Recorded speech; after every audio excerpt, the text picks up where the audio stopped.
নমস্কার, আমার YouTube channel Bengal পলিটিক্সে আপনাদের স্বাগত। মমতা বন্দ্যোপাধ্যায় বুঝিয়ে দিলেন ৬ মাস আগের তৃণমূল কংগ্রেস আর ৬ মাস পরের তৃণমূল কংগ্রেস কিন্তু এক নয়। এই তৃণমূল কংগ্রেসকে অনেক সংযতভাবে, অনেক ভদ্রভাবে মানুষের সঙ্গে ব্যবহার করতে হবে।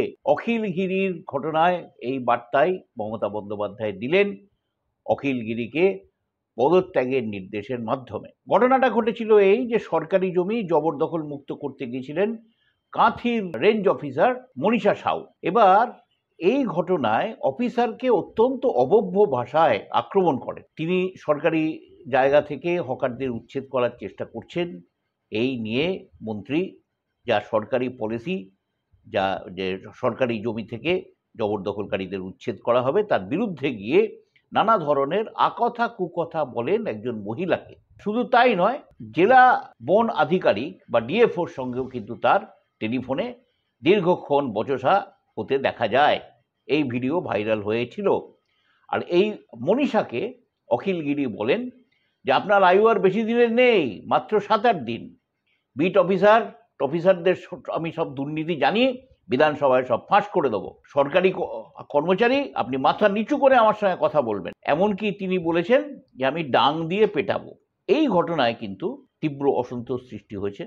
রাজ্যের প্রশাসনিক মহল থেকে প্রতিবাদ ভেসে এসছে। বনমন্ত্রী বীরবাহা হাসদা এই ঘটনার তীব্র অসন্তোষ প্রকাশ করেছিলেন শনিবার দিনই, যেদিন এই ঘটনাটা ঘটে।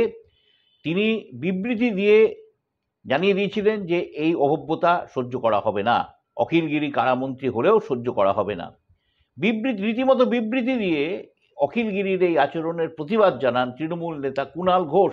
এরপরে দেখা যায় আজকে সকালবেলা ডেভেলপমেন্ট হচ্ছে, তৃণমূলের রাজ্য সভাপতি সুব্রত বক্সি অখিলকে প্রথমে ওই মহিলা আধিকারিকের কাছে নিঃশর্ত ক্ষমা চাইতে বলেন। অখিল যথারীতি ক্ষমা টমা চাননি, তিনি এই ঘটনাটা নিয়ে দুঃখ প্রকাশ করেছিলেন সাংবাদিকদের। তারপরেই কিন্তু তাকে পদত্যাগের নির্দেশ দেয়া হয়। সুব্রত বক্সির কাছ থেকেই এই নির্দেশ আসে এবং তাতে নাকি একথাও বলা হয়েছে যে তিনি যদি স্বেচ্ছায় পদত্যাগ না করেন তাকে মন্ত্রিসভা থেকে বরখাস্ত করা হবে।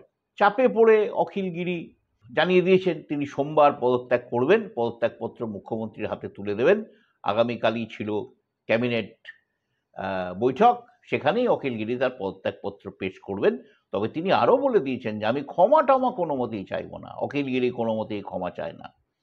এর আগে তিনি যে মহিলা রাষ্ট্রপতিকে নিয়ে, আমাদের দেশের দ্রৌপদী মুর্মুকে নিয়ে বেশ কিছু আকথা কুকথা বলেছিলেন এবং তার জেরে খোদ মুখ্যমন্ত্রীকে ক্ষমা চাইতে হয়েছিল।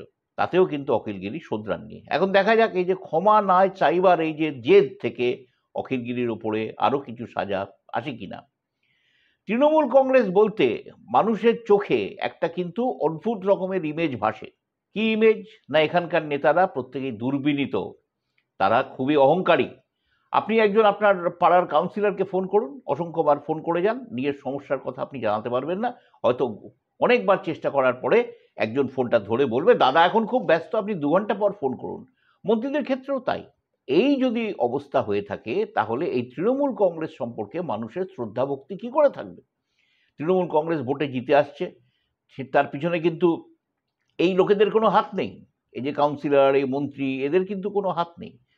তৃণমূল কংগ্রেস ভোটে জিতছে মমতার গুডউইলের জোরে, এবং সেই ব্যাপারটা কিন্তু তৃণমূলের অনেকেরই মাথায় ঢুকছে না। এবং আগামী দিনে তারা তৃণমূল কংগ্রেস থেকে ছেটে পড়বেন, বাদ হয়ে পড়বেন। এবং মমতা এই বার্তা দিয়ে দিলেন যে অভব্যতা তিনি, এই সংযত না হওয়া তিনি কিন্তু সহ্য করবেন না।